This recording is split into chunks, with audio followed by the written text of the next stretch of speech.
Yeah. Mm-hmm. Heyo! Whoa.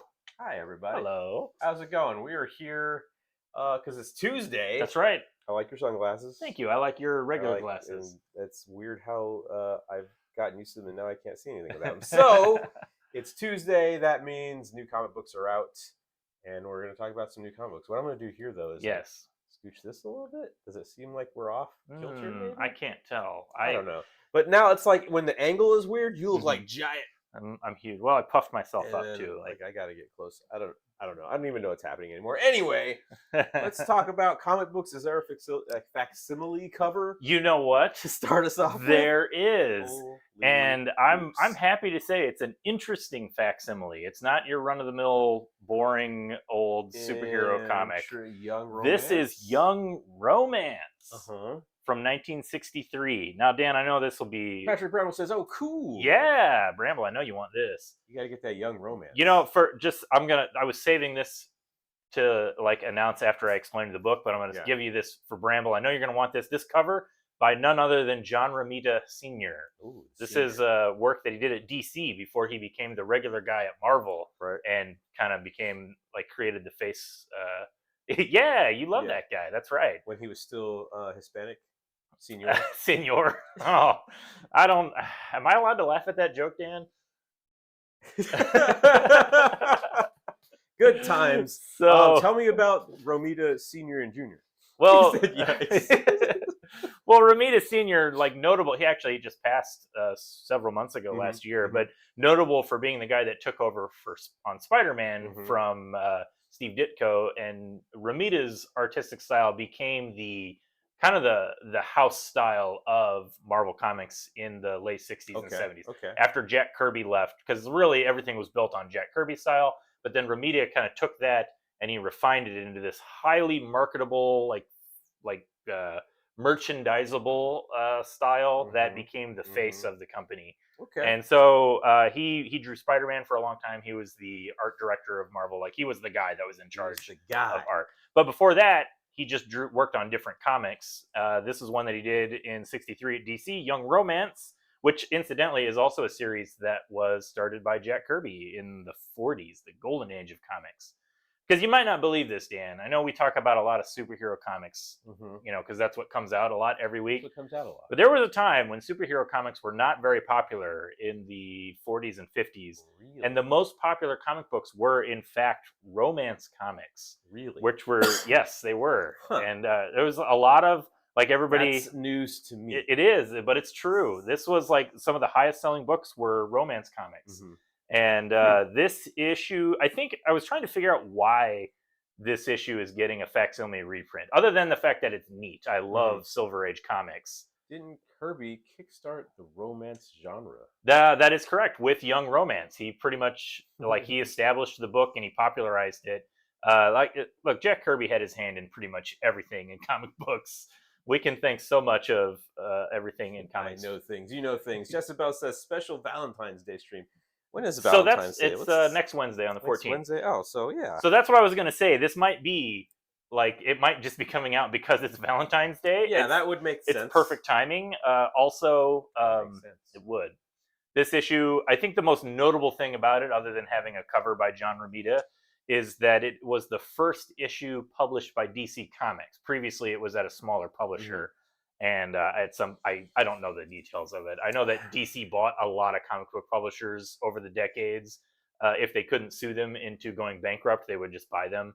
So I'm sure DC acquired Young Romance and published it for at least another decade after that. But this is the only notable thing I could find out about Young Romance online is that it was the first issue published by DC. And, you know, it's Valentine's Day, so... But it's got some nice, a classic Silver Age comic book art. I love the paper, as we've said. Paper. DC's facsimiles are just tactile. So good. It's got a little bit of grit to it. Classic romance stories about a young woman. I'm going to stop you here, though. Okay. That's a lot of words. So this is, you know, it was the 60s, Dan, and a lot of people knew how to read. People could read? Well, yeah, people could read back then. Things have changed since then.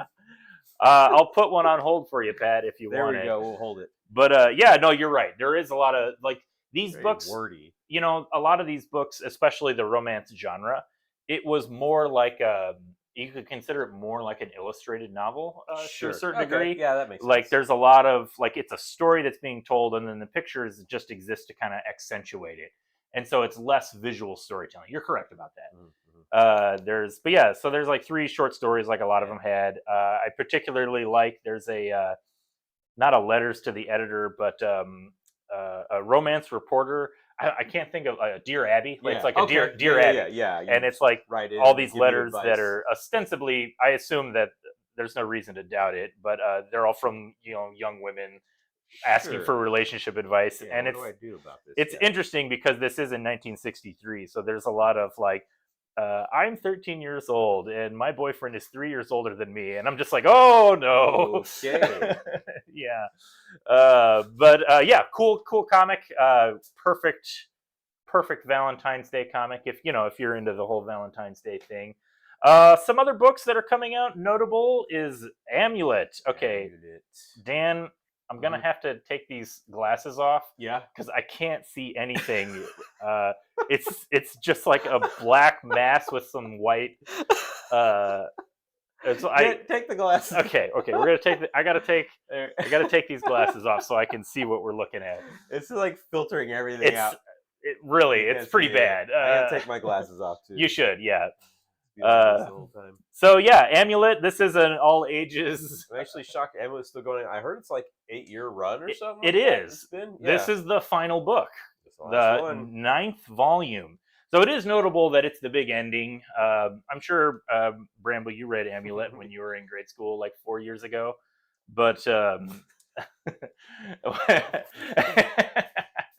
never miss an opportunity. Never miss an opportunity. But yeah, so 9th book, it's the ending, the epic conclusion coming out. It looks like an Amulet book. I have not read a single volume of this. You haven't read any Amulet? I haven't. It was a little past my time. Yeah. It's also interesting. This is kind of an example of swap glasses. Grab the 5th one to sell it. Oh, look at this you guy. found it Oh, on found it your- on your floor. Okay. Wow. I get you. I thought you were like wheeling and dealing with some other comic book people we didn't know about. Mm-hmm. But Amulet Black Market. I like the look of this book, honestly. It's got a pull quote from Jeff Smith, who is one of my favorite guys. Mm-hmm. It's interesting to see, like, this is a book that's like really super, super popular. Mm-hmm. And, but it's nothing that we've really talked about on the show. Keystone. Hello. But I think it's an example of the different worlds that exist in the comic book, not just the industry, but the fandom. Mm-hmm. Like a lot of the stuff that we talk about on this show is the stuff that's coming out weekly, and most of it's going to be for Marvel or DC or Image. But there's like whole other worlds of comics out there that kids are getting turned on to. Most kids are not coming in to buy the newest Batman or Superman. There's a lot They're of here for Amulet number 9. Well, they're not getting it at comic book stores. They're getting it at their schools, like through Scholastic. Okay, yeah. Or Do they still have book fair? They do, yes.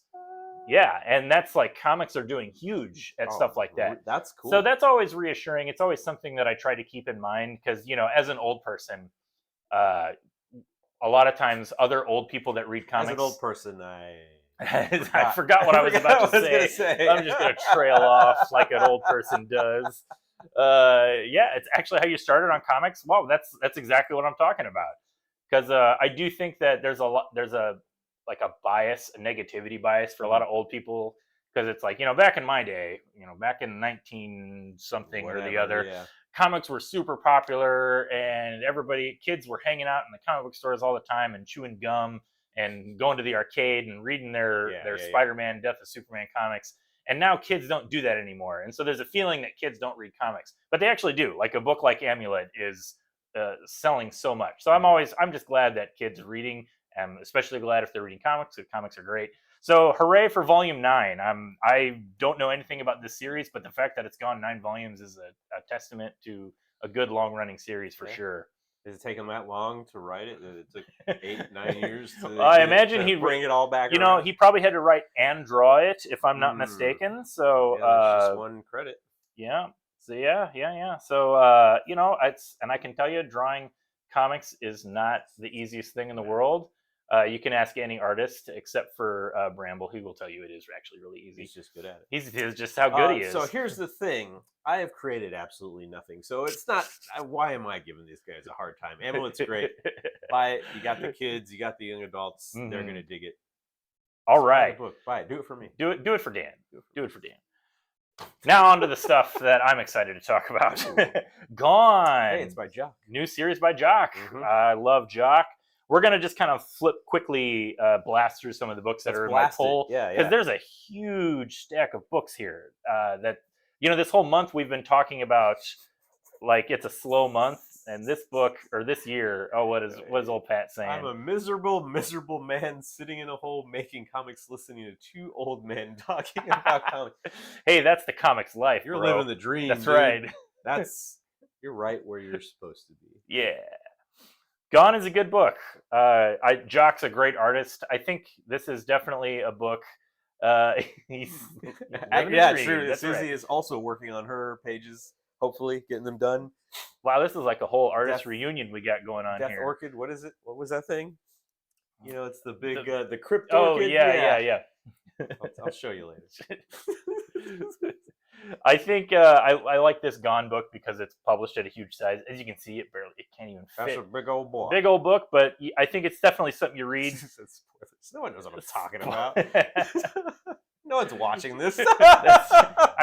Susie and Bramble don't count. They're paid actors. Yeah, we pay them to be here.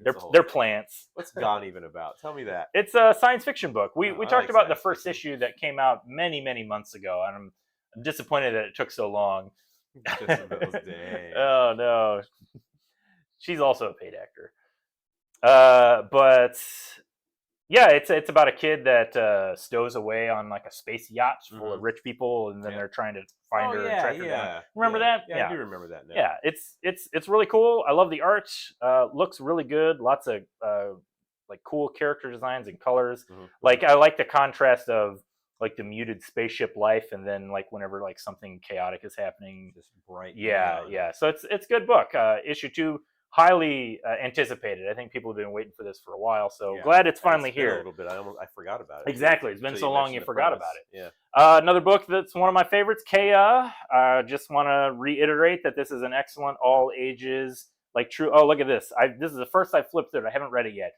This is Bramble. Are you paying attention? This is a classic trick you can use to speed up your artistic process. You don't want to draw anything. You don't want to draw anything. Just boom, it takes place in the middle of the night, and all you got, it's just the letterer. You just pay the letterer. There's a famous issue.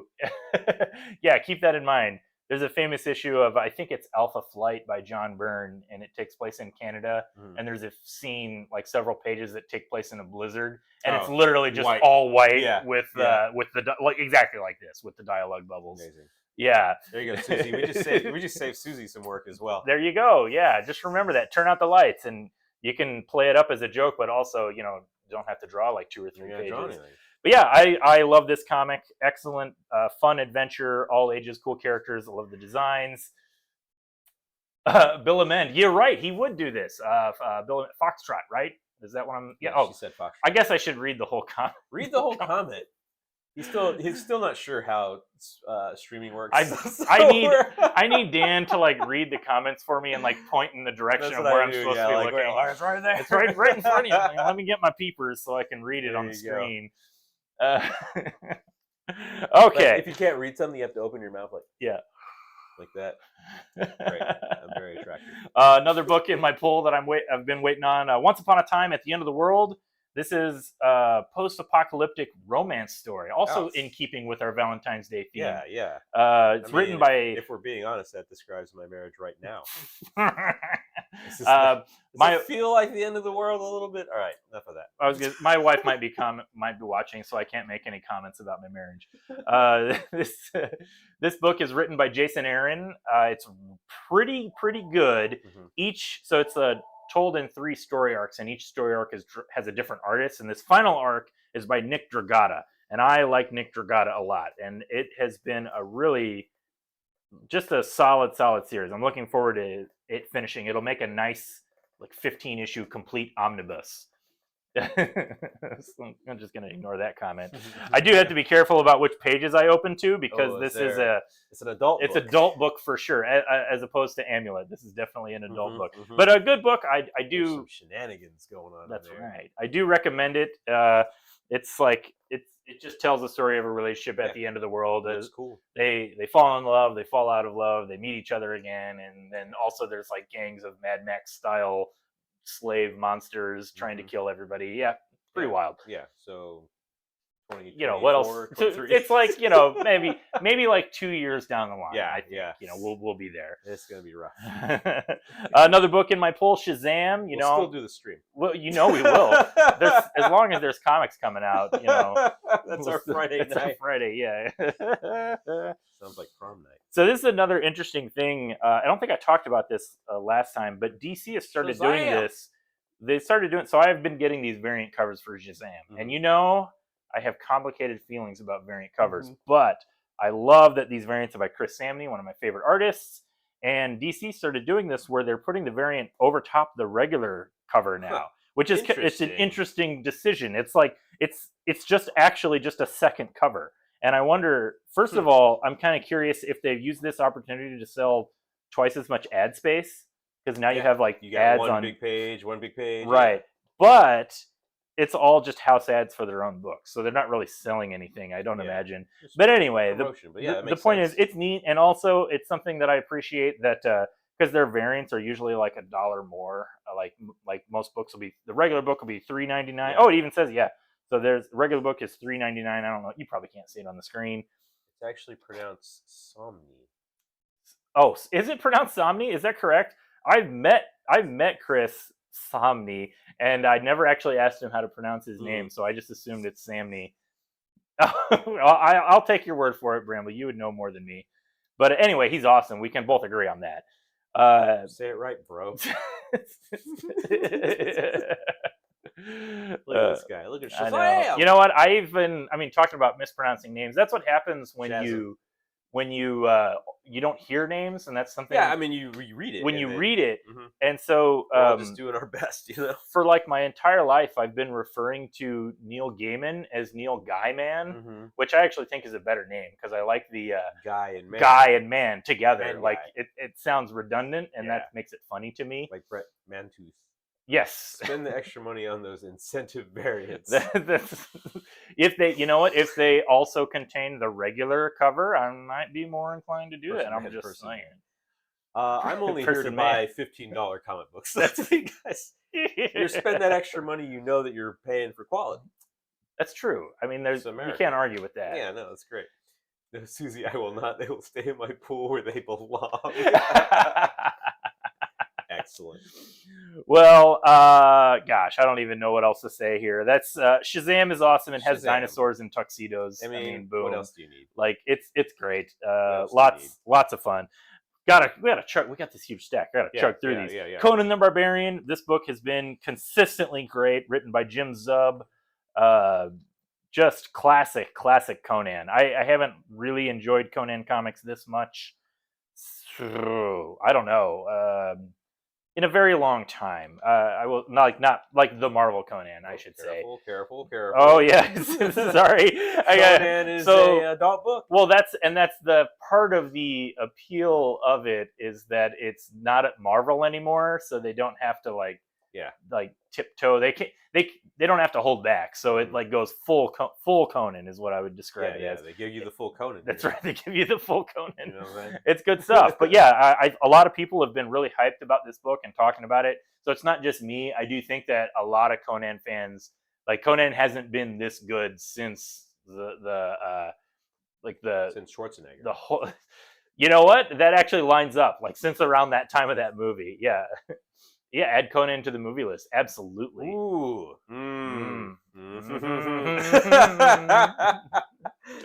That's a good one. That's a classic. Yeah. Classic. I love Conan. That's great. I love the comic book. I do. Conan content. Conan is cool. So, on the subject of Conan. But not the Jason Momoa Conan. That was... I refuse to acknowledge its existence. So, We're just moving on.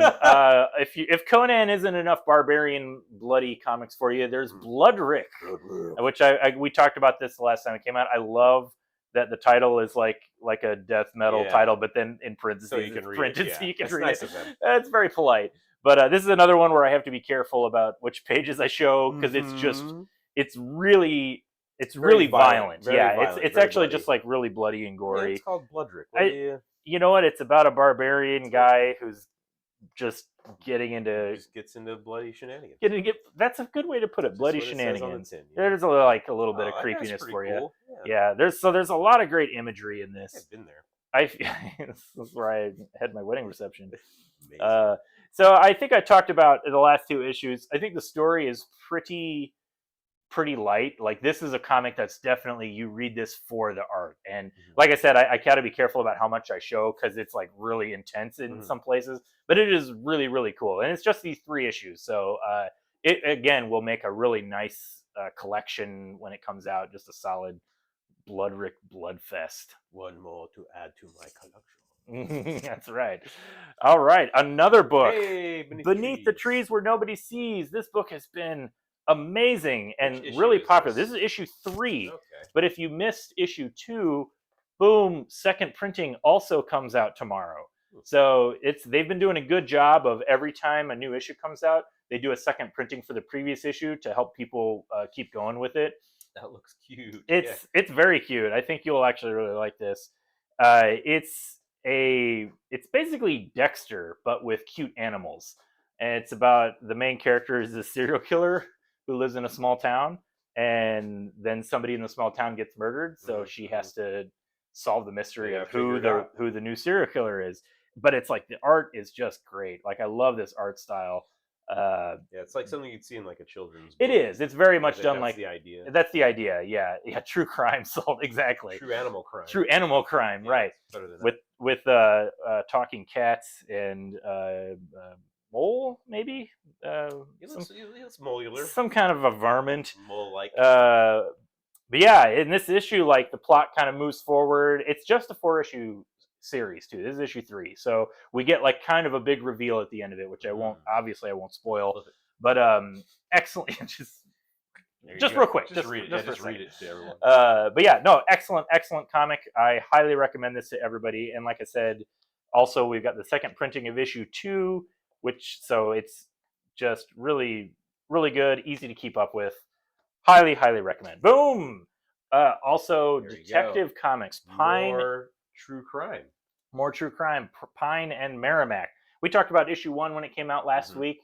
I'm very. How would you describe me, Dan? I'm very skeptical of new stuff. You're a person that is burdened with years of knowledge.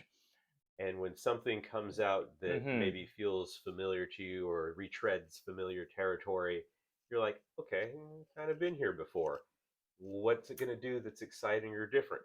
That is painfully accurate, actually. You nailed it. It's over. Stream is over. Bye. I'm so good at this. Dang it! No, but you are correct. You are absolutely correct. So it is maybe more difficult to like get me excited about something. Yeah, I mean it's kind of a similar story that's been told before. Yeah. So what I'm enjoying about Pine and Merrimack is that it is a detective story about like some missing girls, but the main characters, as we discussed in issue 1,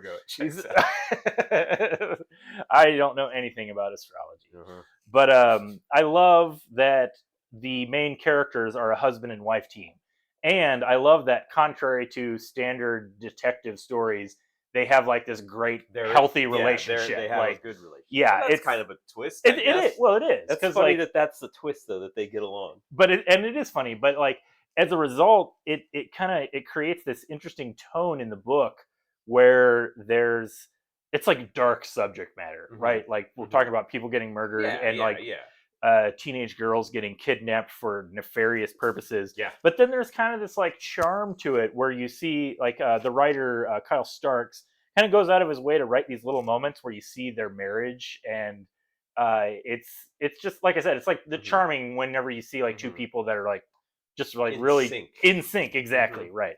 So it's a solid book. I'm really enjoying it. Like I'm not it's the mystery is like a standard mystery, but because of, like I said, the twist on the characters. Yeah, Kyle Starks is awesome. He's pretty good, and because with that twist on the characters, like it does feel like it's not like it just feels fresh. I guess is what I could say. Like it's not like the most mind blowingly different thing, but just like that little thing that he does, and it just feels like a new and interesting thing.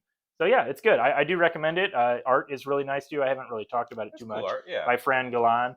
I like. There's a lot of good use of color, like setting the. But there's a lot of scenes dark and moody. there's a lot of scenes at night. But I like the way he does this, where it's like creeping around. Yeah. you got the trees that are just like a matte black, and then you have purples and blues, kind of indicating like different levels of light coming in from the moon and stars. Yeah, it's really really really well done. Highly recommend. Another one that I think is pretty good. Another one that's on my polls. We're just going to keep chugging through these. Birds of Prey number 6. I had to stop and look. This is the final issue in this story arc. Oh, man. And I have been absolutely enjoying this series right up until the last issue. Oh, I'm gonna. That's right. Buckle in. That's right. So I didn't talk about it too much in the last month when we talked about Birds of Prey, because I don't, you know me, Dan. I don't actually like to be a downer, but you do know that. You don't like to be. Exactly. Yeah, exactly. I'm not saying I'm not a downer. I just don't like okay. it. That's fair. That's fair. But there was a fill-in artist in the last issue, and I've already forgotten who it is, but the main selling point of this book for me and for a lot of people that I know is the art by Leonardo Romero, which I mean, just like look at these pages, like this is just so beautiful. I wonder if it's difficult to pick up on the camera. These scenes are specifically it's a little dark because it's all taking place like underground in the shadows, but like yeah, there's a nice beautiful page. Really really stellar artwork. And so you know, the replacement artist, it was just filling in because I'm sure Leonardo Romero's workload is, you know, he's got a lot of work that he's doing and he couldn't keep up with the monthly schedule. It's a very, very difficult thing, and fill-in artists are very, very common. That being said, it just, every time it happens, it just throws things off because it's just not the same. And the artist, uncanny valley. There's a little bit of that, and like the fill-in artist was good. I actually would like to see her work like in something else, but it was so different, like in style, and that's really what bothers me. Where it's just like it just really like threw me out of the story in like a really weird way. It's distracting. It was distracting. Yeah, that's what it is. But anyway, so this is the climax to the story. I thought I liked it. I thought it was good. It was a good ending, and also did a good job of setting up for future story arcs where they can have both a rotating art team and also a rotating team of characters, which I think would work for a book like Birds of Prey. So it was nice. But I'll be perfectly honest. If Leonardo Romero is not drawing any of the future issues, I'm not sure if I'm going to keep following it. I mean, if it's not Leonardo Romero and Big Barda's not in it anymore, what's even the point? I'm sorry. I'm here for Big Barda. Even the point, man. But it's a good book, and all in all, I've been really really happy with a lot of the new DC books, the Dawn of DC stuff. And so, if you're like a big DC fan, if DC is your thing, you probably have too many books to choose from every week that come out. So this has been good. Going in the opposite direction, no longer DC. Let's talk about Marvel Ultimate Black Panther. Now, I think, what did I talk about? I said something about Ultimate Spider-Man. Not totally my thing, but I'm kind of curious about it. I've been kind of negative about these Ultimate books. What's the deal with Ultimate? Like, is it just like a setting, or is it like a... Okay, well, you're really asking... I don't know. That's why I'm here. That's my problem with it. Okay, what is it? Because it's ostensibly it's supposed to be just a new line of books about the characters, but it's essentially just like a new multiverse version of the characters, and it has a character that carries over from the original Ultimate Universe books that first started in 1999 and ended in 2010ish, somewhere in there, 2012. I don't know. It's like there's so much convoluted lore in setting up these new Ultimate Universe books, and it bothers me so much because it should be an easy jumping on point. Like it should just be like, oh, a new Black Panther Here's a series. whole new thing I can get into, but you got to know all this. You got to know all this other lore, and to the point where Ramble says ended in 2015. 15? Wow, I can't. You got to know the lore. I can't believe it limped on for as long as it did. Here's my Dan T-shirt. Nice. You need to get you one of those. But yeah, like the book wear it on the stream, so it just blurs the Dan. But like the book has this like little explanation of like why things are the way they are. You know, I read this issue just to give it a chance, and I really couldn't get into it that much. I thought it was pretty dull. I don't care about the lore, and it's just kind of like standard modern setup for dull. Like ongoing. Yeah, dull. You don't want to. Yeah, you don't want that. Yeah.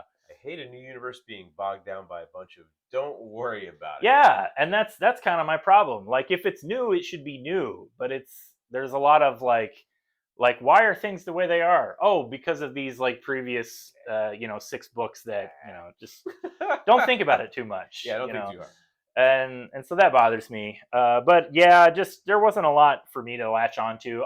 To be fair, admittedly, also, I've never really been that into the Black Panther character. I think he's a neat character, but the only thing I'm really familiar with him is in the old Fantastic Four comics, like the ones by Jack Kirby. I've read a few solo issues here and there over the years, but nothing's really clicked with me. I think he's a cool concept. He's like a really cool concept, actually. But I just I don't have a history of reading a lot of Black Panther comics. But yeah, so this one just felt it's a first issue of an Ultimate Universe book, so it's a lot of just like setup of like here's this character and here's this character and here's their relationship, how he exists in this universe. But the problem is a lot of it is just like stuff that you already know, because like if you've watched the movies, you know all these characters and kind of their relationships, so it feels very cinematic. In setting it up, but that also kind of makes it kind of redundant because I feel like you could be cutting out a lot of this stuff. Like people got the gist of it, like of who these characters are. I don't know. That's just me on my armchair quarterbacking. It's armchair comic booking. Yeah.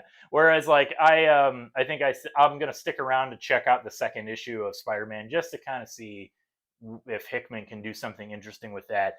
I have like zero interest in reading any more of Black Panther.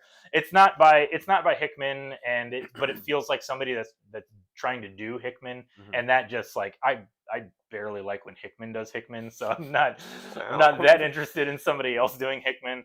But you know what? I'm sure somebody out there is going to enjoy having a new Black Panther comic.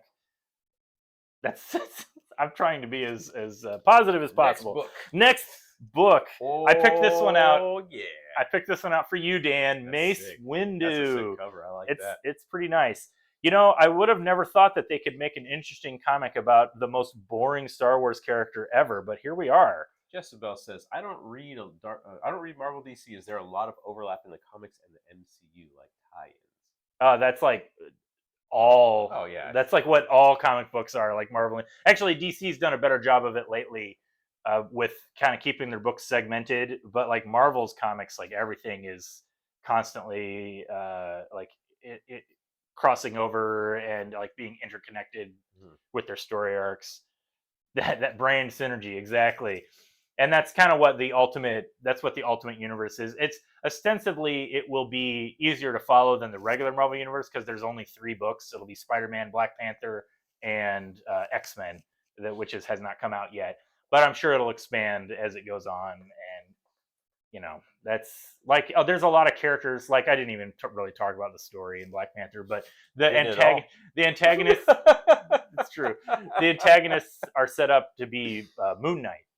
There's like 2 characters that are like referred to as the Moon Knight, I think, or like an organization called Moon Knight. So there's like some like sprinkling in of like other Marvel Universe stuff, like in like a slightly different, twisted way. And yeah, that's what a lot of Marvel and DC, very much so like the movies, where there's always like another character appearing in the story, just to kind of keep them around and keep them in everybody's face. But Mace Windu's Star Wars. We like Mace Windu. Do you like Mace Windu, Dan? Mace Windu's awesome. You know what? I wanted to like Mace Windu. Did you read it? No. I did read this actually. Yeah. I'm saying I wanted to like the character when the Phantom Menace came out. Yeah. Because Samuel L. Jackson, Easy. right? Careful with your words. I know. He's the one with the cool wallet. Mm-hmm. But he's so boring in those movies. He just sits there. He doesn't do anything. Because he doesn't have to do anything. Because he's awesome. He's the second most powerful Jedi compared to Yoda. Second most powerful Jedi. Yes, I didn't behind Yoda. Is that like actually the lore? Because I did not get that impression at all in those movies. Because he doesn't have to do anything because he's so BA. That's the whole thing. He gets both of his hands chopped off after like a by 30 Anakin, second, who is a 30-second fight. Like he doesn't do anything. He had just fought Palpatine. Mm-hmm. There was a lot of force power that he had to expend. He's powerful, but then it was both of them, and then he was distracted. Okay. He was trying to kill this old white dude, and it was like a whole thing. And then Anakin just took him by surprise. He wasn't expecting it. Okay. He wasn't expecting Anakin to come out of left field with the hand chopping. Yeah. Anakin was supposed to be his buddy. It was the whole thing. I'm sorry. I believe you. I just yeah. Doing gymnastics, Dan. He's right. He was pushed out of a window after he was electrocuted by Sith lightning. After getting his hands chopped off. If you got your hands chopped off and then you were hit with Sith lightning at that range, you'd get thrown out of a window too. I'm just saying. Maybe, but maybe this book will shed light on the fact that he's awesome. So that is what it is. That's kind of what I was saying. Is Excellent. Like this book. Sorry. I don't know. I stopped caring about Star Wars like 15 years ago. But Dan is threatening you. Yeah, be careful when you come into the store. Threatening everybody that I see. But I think I forgot. I don't know. There's probably been some books written about Mace Windu. Sure. The character's been around. Yeah, he's had some novelization. But I'm not familiar with any of it. So all I can say is this story is definitely doing its best to make Mace Windu like a cool character who can do stuff like as a Jedi. Yeah. Like he's this. Awesome. Not so good. He's young. Yoda. Yeah. It's his young Mace Windu. There's lots of cool Star Wars stuff in it. I have not read a lot of Star Wars comics. There's a nice little chase scene here. Some aliens. Look at it. It's a Trandoshan. Yeah. What is it? Trandoshan. You got it. Yeah. I know. I should have never questioned. Mace Windu doesn't have to do it. That's just how he is. He's quiet. He lets his saber do the talking. He lets his force do the talking. But he makes his decisions and he sticks to it because he's a man of conviction. And Samuel L. Jackson is perfectly cast as the guy who's very quiet and contemplative and doesn't have boisterous, violent outbursts. That's right. And he uses Form 7, which, as we all know, Form 7 is about as close as you can get to dark side lightsaber fighting without actually going to the dark side. Did not know that. Form 7, Vapad, that's correct. Dang. I thought they were just like swinging sticks around randomly. Get good, Scrubs. Anyway, I really, as much fun as we're having joking on this, I didn't dislike it, actually. I thought it was a solid, action-packed issue. I don't read any Star Wars comics, but I wanted to check this out because it's a #1, and it's Mace Windu, and I knew you would appreciate it. And it's a nice, cool cover. So, there's a million Star Wars comics, and I'll probably also buy this one. So there you go. If you Google why Mace Windu, the first two options are purple and the worst Jedi. Wow!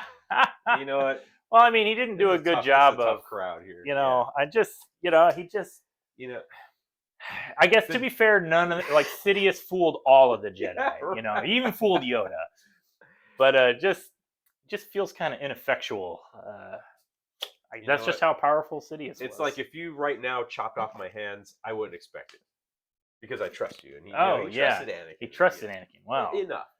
Mm-hmm, he didn't expect the full-on reversal.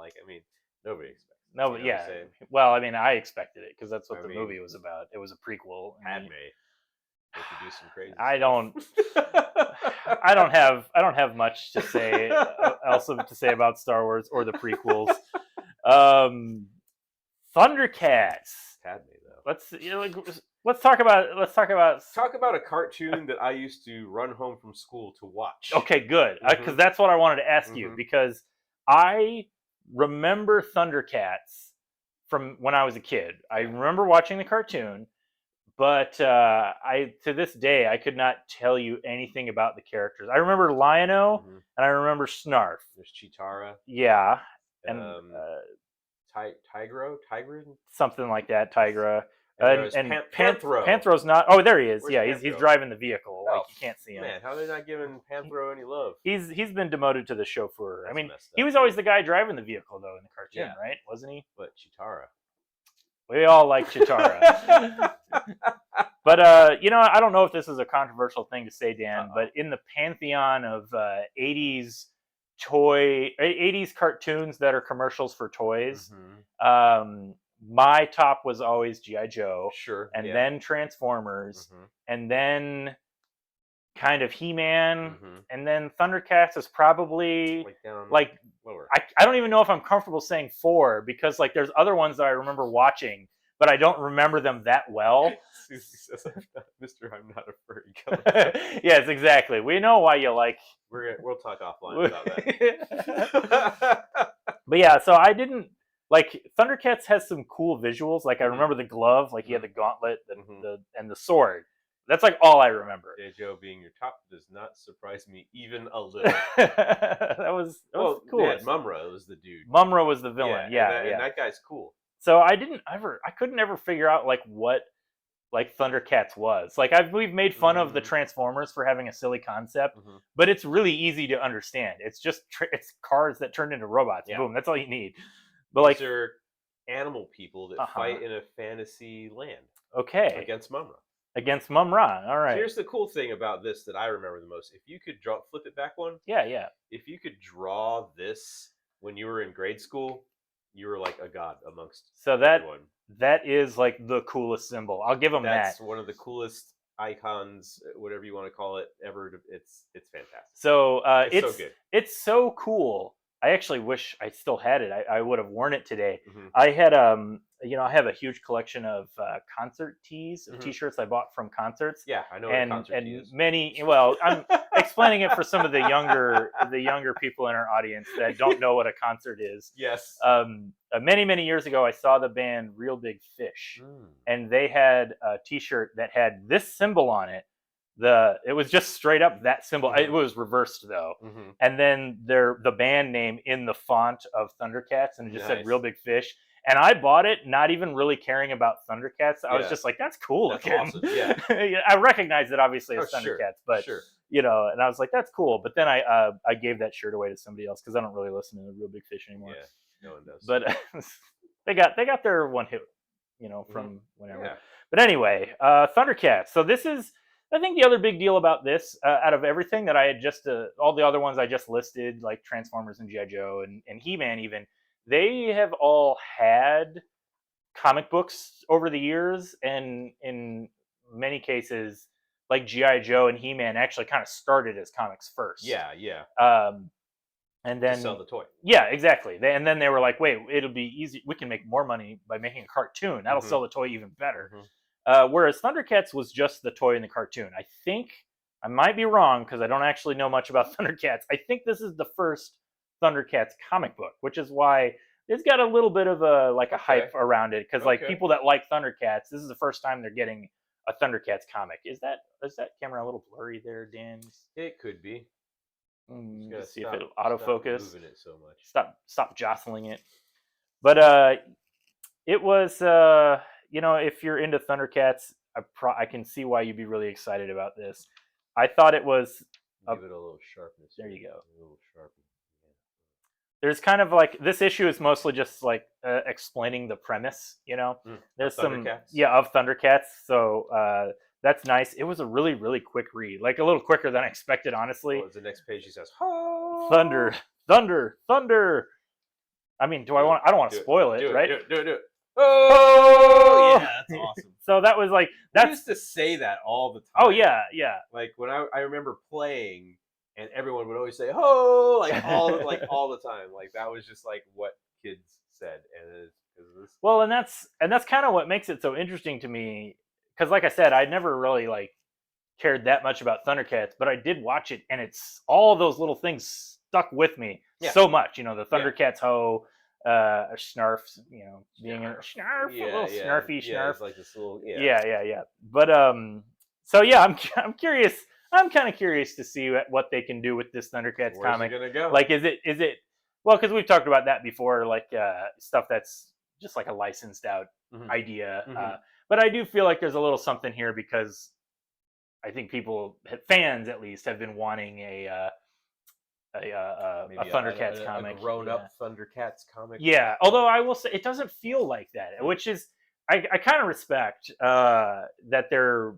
I do think tonally, like this fits right in with the cartoon, and that's something I actually recently saw some people criticizing the Transformers comic that I've been singing praises for. Is that they don't like that it's like a little bit more violent than the cartoon used to be. Yeah. Now, you know, I love it because I feel like it's. You like violence? Yeah, I do like violence a lot. Whoa! Look at this wall of text. There was a Thundercats reboot from around when I was 9, and I remember a revival and excitement around it. I'd say the Thundercats Ho 2, and it was fun seeing it. My mom was into the original, and she talked about how weird it was to see a new one. Wow, generations. When you were 9. When you were 9, how old are you? I'm gonna focus like so. I do. Wait, you know what? Oh my god, I'm so depressed now just thinking about. Was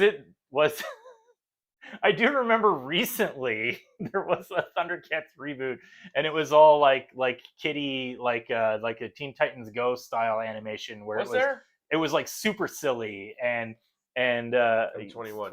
Wow. Yeah. He's legal. But 2011, okay. I mean, that was just like a few years ago, right? 2011? That wasn't that long ago, right? No, it's just a day ago. Yeah. I do remember that because it really upset a lot of fans, I think, because it was like, am I thinking of the right thing? Somebody's gonna have to sound off in the comments. I have no clue. I don't remember watching any cartoons in 2011. It was like a super serious animation style, maybe CGI. Oh wow! Was it like maybe more of like an anime kind of style? I don't remember. That would make sense if it was more of like an anime style. Like I feel like Thundercats. We're gonna let's go to Google. Wait a minute. 2 different reboots? What the heck? Wow! Is Thundercats really that popular? There was another Steven Universe style one recently. Okay, that's the one I was thinking of. And Bramble's talking about a different one when he was a kid, because I was thinking, oh my gosh, look at that! Sorry, we're just gonna look at off screen here. Yeah, there you go. That's okay. Weird. So Thundercats, they they're cool. Speaking of tangents. Oh boy, I think I've run out of things to say about it. It's a pretty light read. The issue it was pretty short, especially like if you go in and you know Thundercats, like if you're a fan, you're gonna breeze right past it because all it is just it's establishing the characters that you're already familiar with, and there's not a lot else to it. But we'll see where it goes with the future issues. There was something that was established about the character of Lion-O, that I actually have no idea if it's original to the comic or if that's how it was in the cartoon. I just don't remember it at all. So that'll be. Maybe I'll have to wait till I didn't do my research to find out. So I'll have to wait till somebody can tell me. Wow. I know. So talking about research, pretty unprofessional. Talking about research, I saved all my professionalism for this book right here, Wolverine Madripoor Nights. Wolverine. Yeah, is it that he's 11? Yes, that is it. Yeah, he's like a kid in like a grown-up body kind of a situation with Lion-O. Is that what it always was? I don't know. Dan, do you remember that? I have no clue. I don't remember any of the plot lines. All I remember is Thundercats Ho and Cheetara. Well, you'll have to read Cheetara. That's what stuck with you.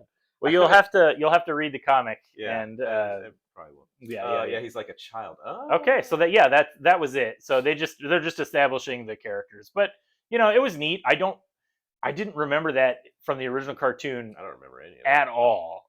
So I guess that is like It's been a long time since we saw it as a cartoon. I don't want to talk about how many years it's been since like I saw it as a over cartoon. 30 years as 35 years. And also maybe my attention 36 span years. my attention span wasn't even that good, back then. So. No, mine's not good now. Yeah. So Wolverine Magic Four Nights, because we don't have enough Wolverine comics. But I'm always a fan of these retro continuity books that I've talked about from the 90s. From the 90s. So this book is one of those retro continuity books. It takes place in the 90s continuity, and it actually follows the events directly after classic X-Men issue, Uncanny X-Men number 268. Yeah, I brought in the original issue. This is my copy. This is a classic story that tells the time that Wolverine and Captain America and Black Widow teamed up in like the 1940s during World War I, in like 1940. And this was a big, huge deal because this was one of the first, like everybody knows everything about Wolverine now. Like we know, like they've done his story, like just told you literally what happened. You got all of it. But back then in 1990, he was just mysterious and you didn't know what his past was. And you tell this story and he's in 1940 looking like he does in the then current day of 1990, and you're like, whoa, what's up with this guy? He's like really old. And it's just a really cool issue drawn by Jim Lee. The only reason I'm talking about it so much is that there will be a facsimile of this issue coming out in a few weeks. But so then the reason they're doing that is because this is a new 5-issue series. It's written by Chris Claremont, drawn by Edgar Salazar. And I enjoyed it. I like Chris Claremont. I prefer the stuff he wrote in the 70s and 80s more than anything he's done since then.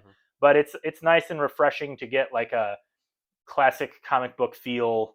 You know me, I'm always complaining about these modern comics and their newfangled. They're doing too much. Yeah, they're doing too much. So this is just like classic. I also like the simpler continuity where like the characters are the characters and they're not like bogged down with an extra 30 years of continuity added on top of them.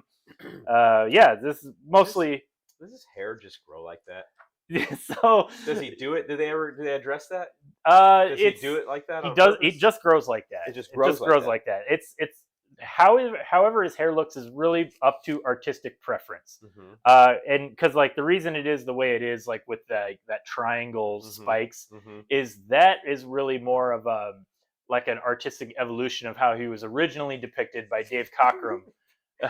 Don't worry about it. Yeah, don't worry about it. Right. These are the things that keep me up at night. This is what I'm concerned about. Because like originally it was just drawn as like slicked back, and then it kind of just had like a couple of like stray curls. That's how he was drawn, and it was just like a unique look. But like it's like you could sort of consider it like his hair just had like some natural cowlicks that just like it was. The idea was that it didn't look super kempt, and then over time.